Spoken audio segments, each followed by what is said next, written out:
Bonjour, mesdames et messieurs, c'est un réveil très inattendu pour monsieur Benyamin dans le sud du Liban. Le Hezbollah fait une déclaration ce matin et je crois que l'armée de monsieur Benyamin doit accepter de passer cette information-là. Parce que ils disent souvent, nous avons perdu un soldat, nous avons perdu deux, nous avons perdu trois. Depuis le début des hostilités, nous n'avons perdu que 13. Mais ça va au-delà de ça. Ce sont des centaines qui sont envoyés au repos éternel. Ce jeudi, mesdames et messieurs, dans le sud du Liban, des troupes de monsieur Benyamin qui s'avançaient vers le sud, vers un certain nombre de villages dans toutes les directions. Le Hezbollah nous informe avoir éliminé un char de combat de monsieur Benyamin. Alors, la question, comment ont-ils fait? Ont-ils dorénavant les moyens de détruire, d'éliminer les chars de monsieur Benyamin? Parce qu'avant, ils n'avaient pas ces moyens-là. En fait, avant, ce sont des gens qui se débrouillaient juste avec des essences dans les bouteilles. Ce sont des gens qui se débrouillaient avant avec des calaches. Et avec les calaches, on ne pouvait pas faire grand chose face à une armée lourdement équipée. Maintenant, aujourd'hui, les donnes ont changé et M. Benyamin a du mal à accepter cette nouvelle donne du Hezbollah. Et c'est là où il court vers sa propre perte, mesdames et messieurs. En fait, le monde a changé. Toutes les situations ont changé. Tout a changé. Que ce soit en Afrique, au Moyen-Orient, en Asie, en Europe, en Russie, en Amérique, en Chine. Tout a changé. Tout a changé. Et donc, le gars refuse de comprendre la réalité à laquelle il est confronté sur le terrain. Ben, le gars, il enregistre des pertes énormes, mais ça ne se dit pas. Et là, c'est un char qu'on vient d'envoyer au repos éternel. Oh, monsieur Benyamin, il ne comprend pas. Lui, il pense que nous sommes dans les années 60. Oh non, il faut aller avec des troupes, il faut aller avec 10 000 hommes, il faut aller avec 15 000 hommes. Ce n'est plus ça. Ce n'est plus ça. Il devait tirer les leçons de ce qui se passe là, en Ukraine.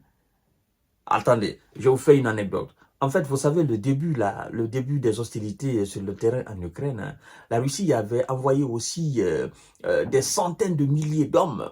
Mais par après, la Russie a compris que non, ça n'a rien à voir avec la Seconde Guerre mondiale, où elle a envoyé des centaines de milliers d'hommes marcher sur l'Allemagne.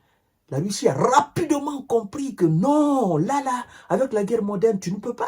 Tu ne peux pas aligner maintenant des centaines de milliers de personnes sur le terrain, au risque de se faire complètement cramer par les drones ukrainiens. Et là, la Russie a enregistré des défaites.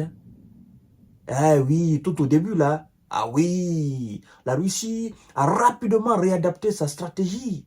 Donc, M. Benyamin est dans cette phase-là. On nous apprend que, voilà, il a envoyé plus de 10 000 dans le sud du Liban. Plus de 10 000 soldats qui tentent d'entrer. Bon, ce nombre, de l'autre côté, ça ne se compte pas. Ça ne se compte pas. Parce que de l'autre côté, là, c'est un monde incalculable. Ils ont des soldats aussi. Mais c'est des gars aussi qui ont des drones actuellement. Ils ont des drones. Ils ont des drones d'attaque, des drones de défense. Eh oui. Ils ont maintenant de l'artillerie. Ils ont des missiles.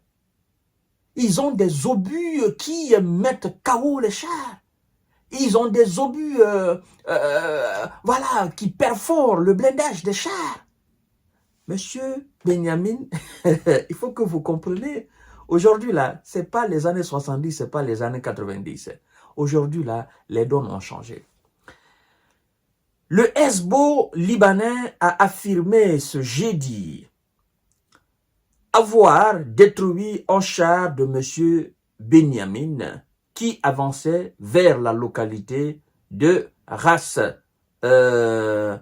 Nakura, sur la frontière, alors que l'armée de M. Benyamin dit déployer de nouvelles troupes dans le sud du Liban.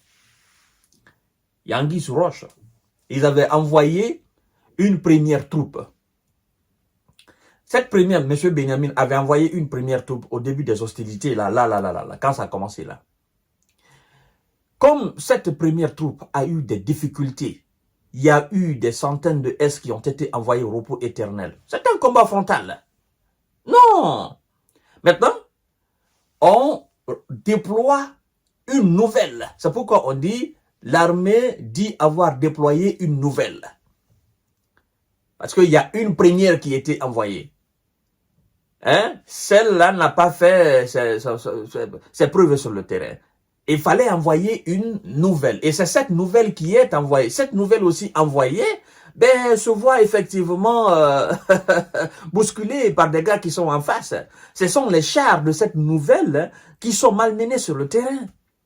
Bon, jusqu'à présent, du côté de M. Benya, on n'a pas encore confirmé cette information. Mais moi, je ne m'attends pas qu'ils confirment l'information. Parce que quand eux, ils disent, oh, nous avons éliminé 28, nous avons éliminé 100, nous avons rasé cette partie-là.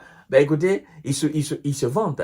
Mais là, maintenant, il y a combien de personnes qui travaillent dans un char? Quand on dit, on a détruit un char, on détruit le char avec son équipement. On ne détruit pas un char qui est arrêté. Un char qui avance vers les lignes de front, un char qui avance vers nos positions, ce sont ces chars-là qu'on détruit. Et donc, le char est parti avec son équipage. Il y en a combien dedans? Ils vont cacher encore cette information-là. Vous comprenez? Le char ne part pas tout seul. Le char ne marche pas tout seul. Le char va avec son équipage. C'est comme ce qui se passe dans la région de course, dans la région du Donbass. Tout ce qui passe là-bas, c'est ce qu'on est en train d'assister là. Mesdames et messieurs, je vous donne rendez-vous tout à l'heure pour notre série d'informations décortiquage. Ça va se savoir.